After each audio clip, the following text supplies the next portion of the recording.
Recent గా నాని నటించిన సరిపోదా శనివారం మూవీ ఆడియన్స్ ముందుకు వచ్చి మంచి పాజిటివ్ రెస్పాన్స్ అందుకుంది. సినిమా మీద కొన్ని కంప్లైంట్స్ ఉన్నప్పటికీ మెజారిటీ ఆఫ్ ద ఆడియన్స్ నుంచి సినిమాకి బాగుంది అనే టాకే వచ్చింది.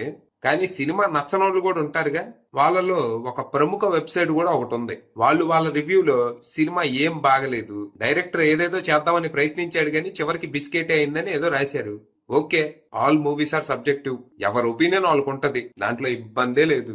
కానీ వాళ్ళు నెగిటివ్ రివ్యూతో ఆగల. తర్వాత వెంటనే ఇది ఎందుకు ఫ్లాప్ సినిమా అని డిస్క్రైబ్ చేస్తూ రోజు ఆర్టికల్స్ రాయటం మొదలెట్టారు.